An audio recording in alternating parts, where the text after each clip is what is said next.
Bonjour à toutes et à tous. Le quatrième dimanche de Pâques est considéré comme le dimanche des vocations. C'est le jour où nous prions plus particulièrement pour les vocations. Jésus lui dit à ses disciples, la moisson est abondante, mais les ouvriers sont peu nombreux. Priez donc le maître des moissons d'envoyer des ouvriers pour sa moisson. Jésus nous demande de prier pour la vocation. Mais qu'est-ce qu'une vocation? C'est l'appel du Père adressé à toutes et à tous en vue de devenir disciples et apôtres de son Fils Jésus. Concrètement, la vocation consiste à répondre à l'appel de Jésus, à le suivre pour le connaître pour mieux l'aimer pour mieux le témoigner. Le modèle de cette vocation, c'est Jésus lui-même, le vrai bon pasteur, témoin de l'amour du Père pour le monde. Qu'avons-nous entendu dans l'évangile de ce dimanche? Moi, je suis le bon pasteur, le vrai berger. Quand on parle de berger ou de pasteur, au temps de Jésus, on parlait des rois. Pour l'Ancien Testament, Dieu seul est le vrai roi d'Israël. Les rois terrestres ne sont que des lieutenants. Ces derniers avaient la responsabilité de prendre soin du peuple de Dieu, de l'accompagner dans le respect de l'alliance. L'image d'un berger est éclairante pour comprendre ce que devrait être un bon roi ou un chef religieux. Le rôle du berger, c'est de faire paître le troupeau, le conduire, de lui trouver un bon endroit avec de l'herbe fraîche, lui donner à boire, le protéger des ennemis, des voleurs, prendre soin des animaux malades, aller chercher la brebis perdue.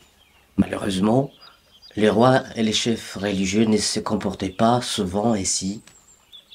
Ils se comportaient même en ennemis du troupeau. Souvent, les prophètes étaient très critiques à leur égard. Ézéchiel disait « Quel malheur pour les bergers d'Israël, qui sont bergers pour eux-mêmes. N'est-ce pas pour les brebis qu'ils sont bergers? Vous, au contraire, vous buvez leur lait. Vous vous êtes habillés avec leur laine. Vous égorgez les brebis grasses. Vous n'êtes pas bergers pour les troupeaux. Vous n'avez pas rendu la force à la brebis chétive.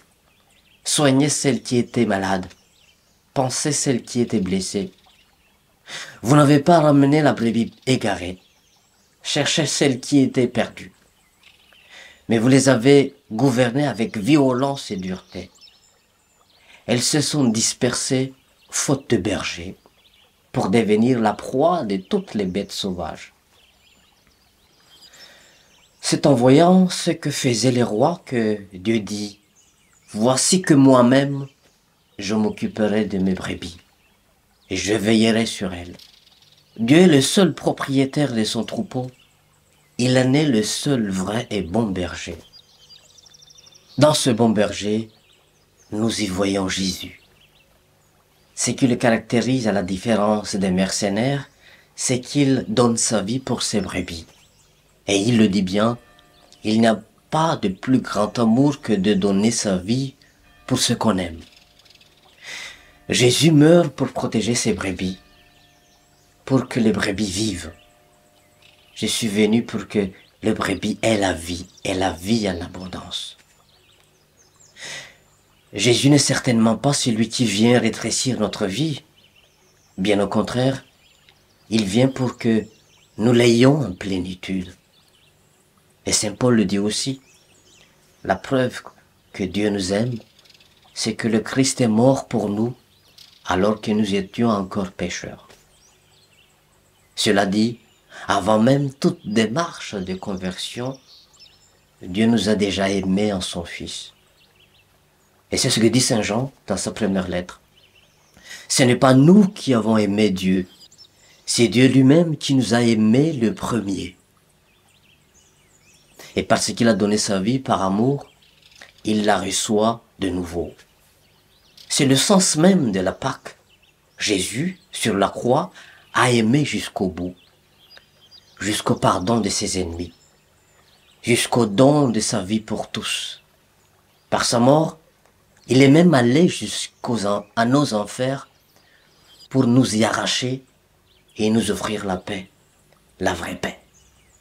Et par sa résurrection, Jésus reçoit de nouveau cette vie. Une vie qui a vaincu la mort parce qu'elle était une vie totalement donnée. Aujourd'hui, nous prions pour celles et ceux qui sont appelés par Jésus à être ses disciples et apôtres.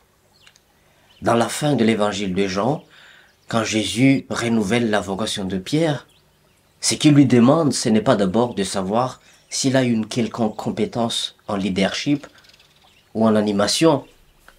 Il lui dit, « Simon, fils de Jean, m'aimes-tu » Et Pierre a répondu, « Seigneur, toi, tu sais tout.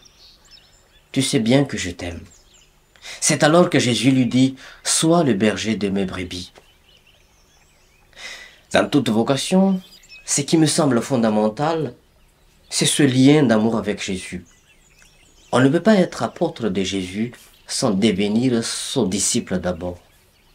Et on ne peut pas être disciple de Jésus sans le suivre, vivre avec lui, le connaître et l'aimer. Il y a une prière du bienheureux Antoine Chevrier que j'aime beaucoup.